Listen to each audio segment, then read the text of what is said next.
Okay, so today we are going to look at another very famous Spanish song, yeah, which is Bésame, Mucho,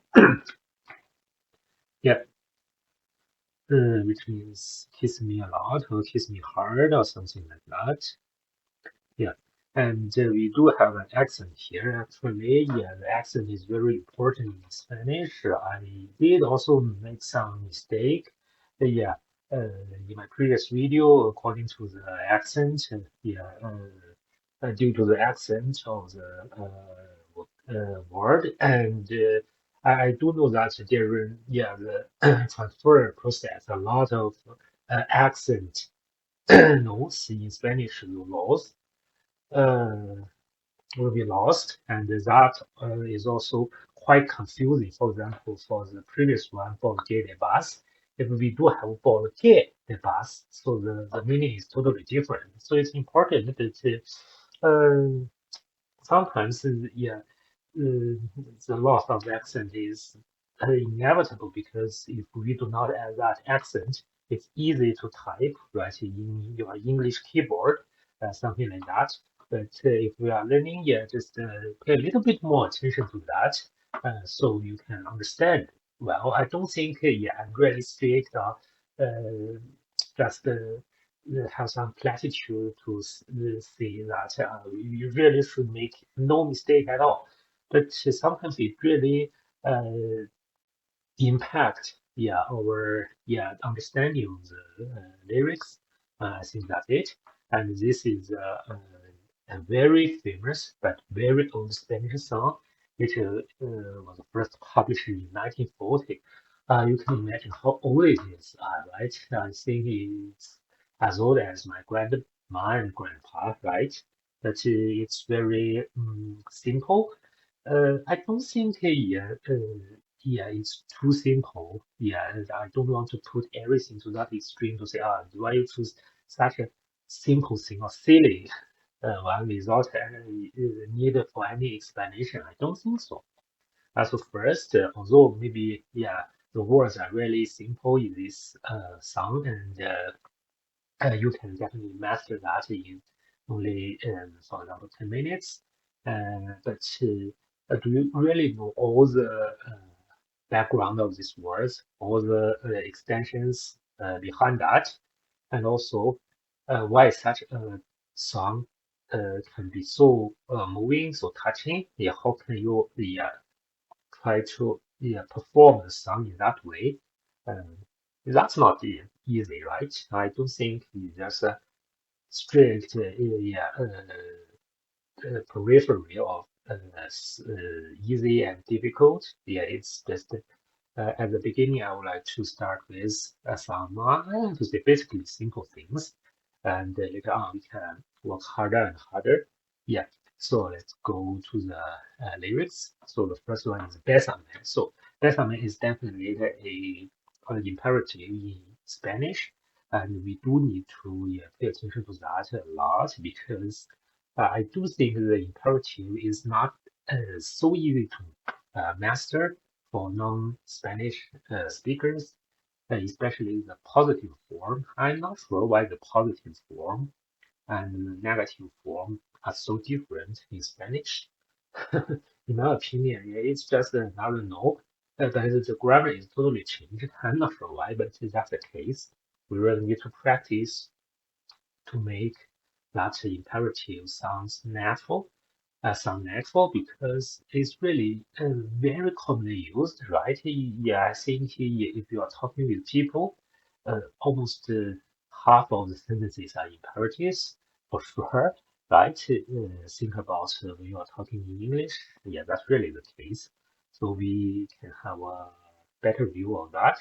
So for the positive one, and negative one as well, we have five conjugations because we really do not have the first person singular because we do not ask ourselves to do something and say that out, speak out, right? That just does not make sense.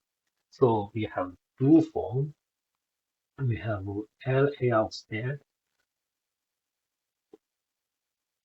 Uh, so for this one, definitely we do not have, actually, I think it's not the case. It's only for instead, it's not for L and A because we really do not order uh, you to do something which he should do, right? Yeah, that's also not making sense in conversations. So I think here, although we have this conjugation, the third person singular, but I think it's for that rather than for L or Aya. And we do have nosotros, and we do have nosotros. And we do have ustedes.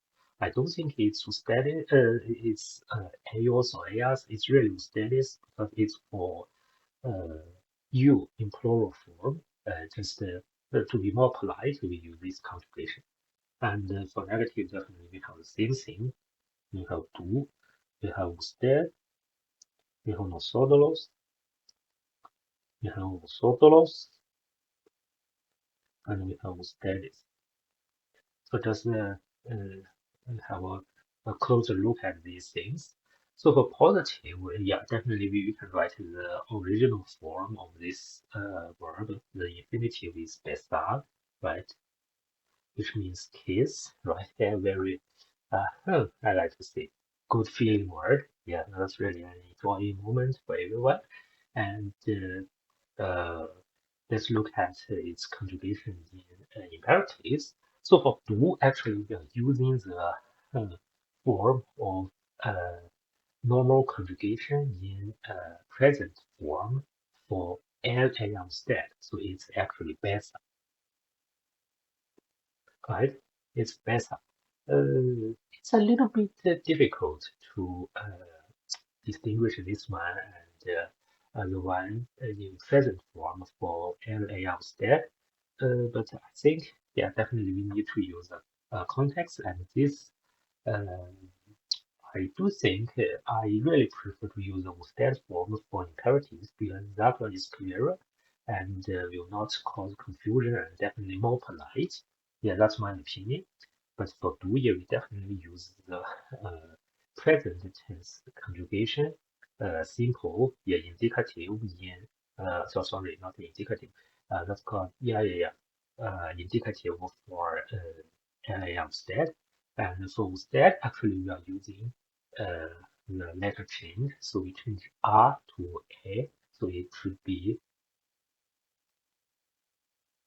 yeah, it should be like this. And yeah, so actually these two are quite unique in, I like to say, in positive. For usted, nosotros, and ustedes, they are quite similar in positive and in negative, but for tú and vosotros, it's quite different. I'm not sure why, but that's a rule. And for usted, vosotros, we do have the start, right? We add a letter there to the end of the word, and but that's quite regular because there's no exceptions for all the verbs. That's quite amazing because always there are some troublemakers, but for this Vosotros conjugation, there's even no exception. That's a great thing. And for Vosotros, definitely this is Besemos because we change R to A, and for ustedes is space. Okay, and for negative, yeah, definitely. That's simpler. I think if we have no then the conjugation is becoming simpler. Yeah, for example, for do we have no, this is besas, beses, no beses, and for usted, actually we have no bese, for nosotros we have no besemos, for vosotros we have no beséis, and for ustedes we have no bese. I think that's the simpler, yeah, because all the contributions looks similar, but for positive we do need to pay attention to do and the vosotros because the conjugation is a little bit different, right? Okay, I think that's all for this. Yeah, it actually is a little bit hard to remember at the beginning, but if we do not use the do form, we try to use instead, and we do not use Bosollo's form, which is quite commonly seen in Latin America or South America, right? But really not used this second person plural form conjugation. So that really makes things easier for sure. Okay, let's go back to the lyric. Okay, so Besame is definitely kiss me, right? It's imperative, kiss me. Yeah, and Besame Mucho. The Mucho is definitely, you can see much or you can say a lot. I think you can, if you translate it as hard, here is, it is also making sense. Yeah, just kiss me a lot, kiss me very hard. Yeah, just kiss me, but. So como si fuera esta noche, right? So this como is actually like or as in English. Actually, I made a mistake because I do not distinguish this como and the como, and the reason is because of the accent. If we do have an accent like this, so como, it means how, right? Like como estás, it means how. Sorry, like como estás, yeah, right? Como estás, right? It's very commonly used. Yeah, how are you, right? But if we do not have that accent, it actually means uh, like or as in English. Uh, yeah, just like this sentence, como si fuera esta noche. So it is usually used with some like I like to say subjunctive conjugations because like that, which means the fact is not something uh, like that, right? The fact is not that, but it is like that, right? Uh, Yeah, okay, we can remove this one and then we focus on the lyrics. So, como si fuera esta noche. So, si is definitely, yeah, if, right? Yeah, this is really quite easy. And fuera is definitely subjunctive conjugation of the word stand. Uh, so in English, we should translate it to were. So I will explain a little bit more here because vuela is very important and we need better to figure out why it is in its form and how it works. So let's look back into English. We do have some, mm, you can say, subjunctives. We have the zeroth order, yeah, and we have the first order, and we have the second order. Yeah, subjunctives and the zeroth order is actually opposite to the present. Yeah, to the fact in the present, and the first order is for the past, and the second order is for the future. And in English for present, definitely we will change all the words. For example, you change all the be word to were. We'll change the other words to its past tense. Yeah, right. So the very famous sentence is if I were you, right? We never say if I was you because I can never be you, right? So if I were you, yeah, some people think, oh, maybe it's wrong. I should be accompanied by was, but this is the grammar. Yeah, we use word for every be verb, right? In present, and in past, we should use have plus the past participle. Yeah. Um, Actually, this is a little bit confusing because in English we do not have really a lot of conjugations. The only conjugation is limited to be, right? For other words, it's yeah, the past form in indicative and in subjunctive looks quite similar. Yeah, so that's definitely the problem, but easier, yeah, to master for sure. So we use had plus past participle to make sure that we are talking about a fact that is Yeah, opposite to what was happened in the past. And for future, yeah, actually this is very um, seldom used for sure. I never use it, I think, in daily conversations because it's really making sense. Let's first look at how it is formed. So we use word to do, yeah, plus verb, something, word to do, yeah, that's it. Word to plus verb, so you can see mm, in this way. But yeah, when we are talking about future, there's already, in my opinion, a lot of uncertainty. We can never tell that one thing will definitely happen or not happen in the future. So when we are talking about future, for example, I will go to school tomorrow. It's already some uncertainty uh, included. So I really don't think you should use the subjunctive form to emphasize that case. So and that's why I think this one is seldom used. So that's in English and in Spanish we have a similar thing, right? In exactly similar. And for the present tense, we will actually use the subjunctive. For example, sell, we will change it to sell, right? For the first person singular. Yeah. Other words, we do also have that subjunctive conjugation. This is different from English. English, we just have past tense. And for the first order, we do use this conjugation, which is definitely subjunctive imperfect. So we will change "ser" to "fuera." I'll show you how this is formed, why "ser" is changed to "fuera." I think this conjugation is related to the past simple conjugation. For example, if we have said and do remember that for yellow, we also have the same conjugation in the past simple tense. Yeah, you just remember it, but I do think, yeah, that's definitely some common source for the formation of these two words for sure. So that's why their past tense are quite similar. Sorry, are exactly the same, right, in Spanish.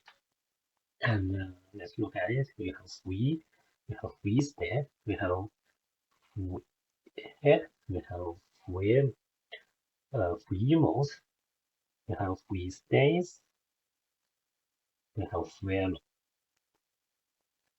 Please correct me if I'm making some mistake because I just recited. Yeah, this is definitely all the way video, so definitely, yeah, I apologize for making some mistakes.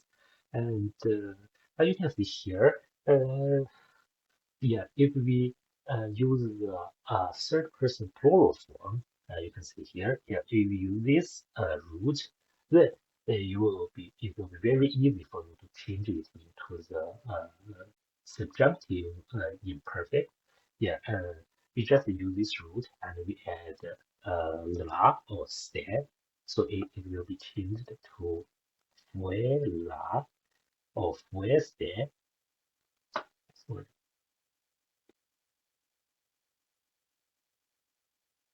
for definitely for the first person singular, and we do that fuera, fueras, fuera, fuerais, fuéramos, fuerais, and fuera, right? And yeah, you can see. Um, I do like this form. So for the past imperfect subjunctive, we do have two conjugations which are both acceptable. But I do like this one because if we have a S there, then it is quite unique. I will immediately know it's this conjugation, but for other forms, since we have this letter uh, L, and yeah, it's used everywhere, right? For example, for the future tense and for some conditional tenses. But if we see this there, we will know, oh, it should be usually it should be past subjunctive imperfect. So that's why I like this. But here it used the first form, vuela. I think this root from the third person plural form is not applied only to this word, but also for other words. For example, tener, right? We have duo or something like that, and then we have do violon. Right? If we change it to the past subjunctive imperfect, it will be do viol, right? Or do vies. Yeah, no, waiting this wrong, right? Do viol or do vies, something like that. Okay, that's too much for this. I think it's good enough. And so you can see, although the song is very simple, yeah, definitely the knowledge behind is really not that simple as your first glance. Yeah, we do would like to know why it is in this form. Then the next time you can use it fluent.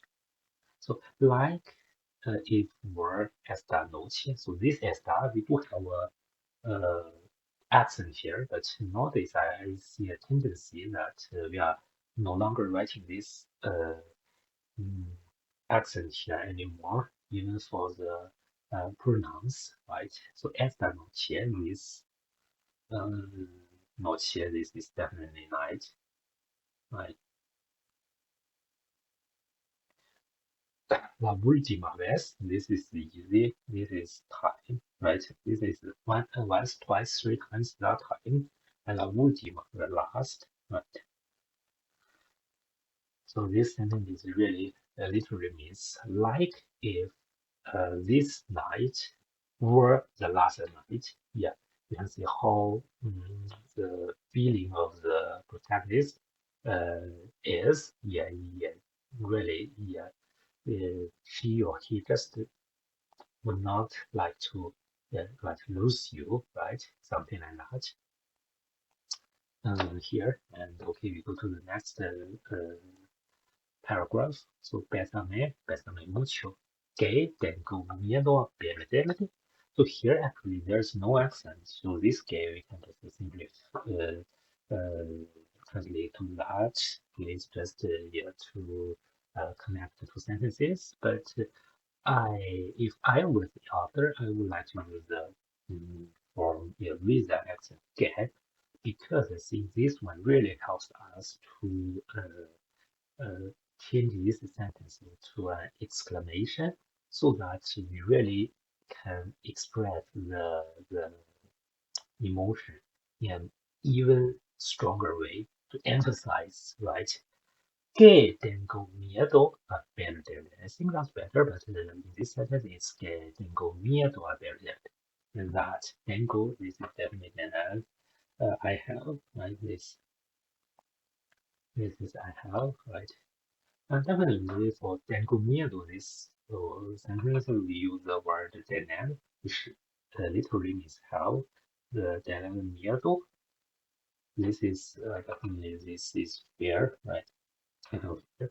But in English, we all use be afraid of more often, right? I think that's the case. So definitely, sometimes we use different words in different languages basic words. So yeah, that's why I don't think one-to-one word-to-word translation or verbatim translation is working, right? That's definitely not the case. You really sometimes need to be flexible, right? I have fear of perderte. Perderte, this is just the infinitive form to lose you, right? And this is easy. I have fear to lose you. Perderte después. Después, definitely, it's just you can use it as after, but I think it's better to translate it as afterward or later on, something like that, right? I have fear to lose you afterward, which means that, yeah, this night may be the last night I see you. Tomorrow you will go, and I will not see you anymore. I think, right? This song is on this point is similar to that Porque, but right? It sounds like you are leaving tomorrow, and this is our last night. Yeah, that's why you should kiss me a lot. Bésame mucho. Okay, let's go on. And bésame, bésame mucho, como si fuera esta noche la última vez. This is a repetition. And another repetition. Bésame, bésame mucho, que tengo miedo a perderte. perder distress. Okay, okay. Now we go to the second verse and quiero tenerte muy cerca. Yeah, quiero is I want. Um, tenerte is definitely have you, right? Yeah, tener have you. Muy cerca, cerca is close, but I want to have you much closer, or let's see, very close, something like that. Mirarme en tus ojos, ojos is definitely eyes, and tus your, right, your eyes. Mirarme, right, see me in your eyes. Yeah, definitely, which means that we are really seeing each other carefully so that I can see you in my eyes, but see me in your eyes, or see you in my eyes. I think that's the same thing. And verte junto a mí, this is also see you. Uh, so I actually here I made a mistake in my previous video, so I translated the hondo as just, but that's not the case. Also, the words are quite similar. So I would like to point out that this hondo means together. Your right arm is along with or something like that, but it's not just. Yeah, I really made a mistake. Yeah, just to take it as granted, but it's not the case. Yeah, I think that's definitely a learning process and correcting my mistakes. Yeah, so see you together. Yeah, me. Yeah, with me, right? Something like that. Yeah, to see you together with me. So here we do find an interesting thing. For this one, we are using mirar, and for this one, we are using well. So what's the difference? I think it's quite straightforward to English speakers, but for Chinese speakers, it's not the case. We do use the same word in Chinese for these two words, but for milad and bad, so the difference is that milad is focusing on the action, but for bad, we are focusing on the result, which means that milad is the action that we are looking at something, right? But bad is the result, whether we see it or not. So in English, it's quite straightforward. We can see this is looking at, right? And this is seeing, okay. Uh, but for Chinese language speakers, it's a little bit difficult to distinguish between the two. Okay, I think that's it. Here, I think if we use Besame, it's also okay, but yeah, definitely that's original lyrics. And using Milan is also acceptable. And here comes the most confusing part. We are using this word piensa. So that's why I think it's a little confusing. So is this piensa the imperative for you or the just indicative present for LA outside? It's hard to say, right? I think according to the context, it should be you in imperative, which means that please think. You please think. Yeah, think, right? Please think. Que that tardes mañana. Mañana is definitely can be tomorrow or can be morning, but here definitely is tomorrow. Yeah. I do find that some words in Spanish, few words are a little bit confusing. For example, the mañana, it can mean tomorrow and it can mean morning. So sometimes you really need to distinguish that by saying por la mañana, right?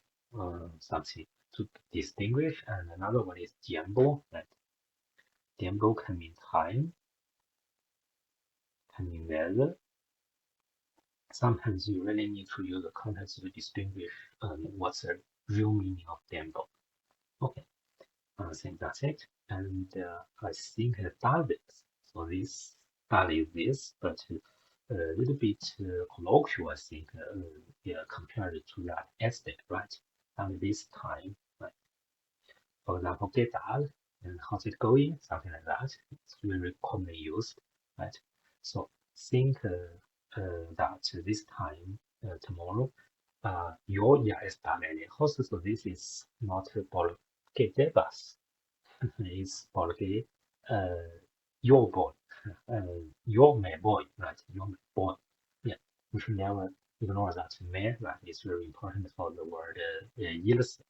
So yo ya estaré lejos. Estaré is another future tense, right? Will be. I will be lejos already, right? Already. I will already be lejos. This is definitely far, far, right? Far away from now. Sorry, far away from here, right? And muy lejos de ti. Very far, right? Far from you. Okay, that's it. And then we do have another repetition. Bésame, bésame mucho, como si fuera esta noche la última vez. Bésame, bésame mucho, que tengo miedo a perderte, que tengo miedo a perderte, perderte después. Que tengo miedo a perderte, perderte después. So it's over, it's simple. So I would like to try to sing it in the end, so that I hope I can become better and better. Yeah, let's go on. Bésame, bésame mucho, como si fuera esta noche la última vez. Bésame, bésame mucho, que tengo miedo a perderte, perderte después. Bésame, bésame mucho, como si fuera esta noche la última vez.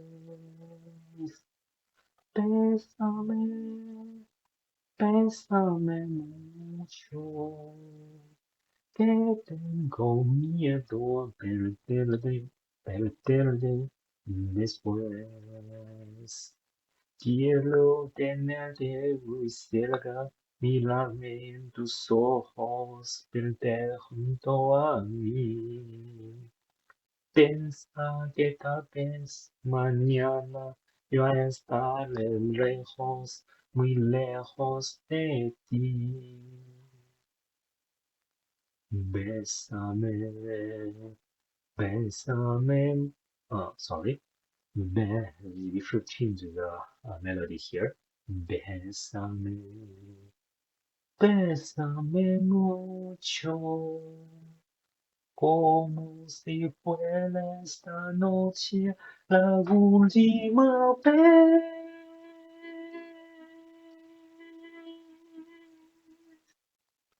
Bésame, bésame mucho, que tengo miedo a perderte, perderte después.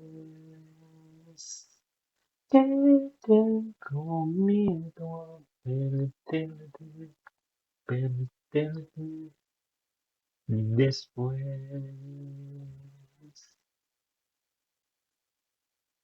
Okay, thank you. That's it.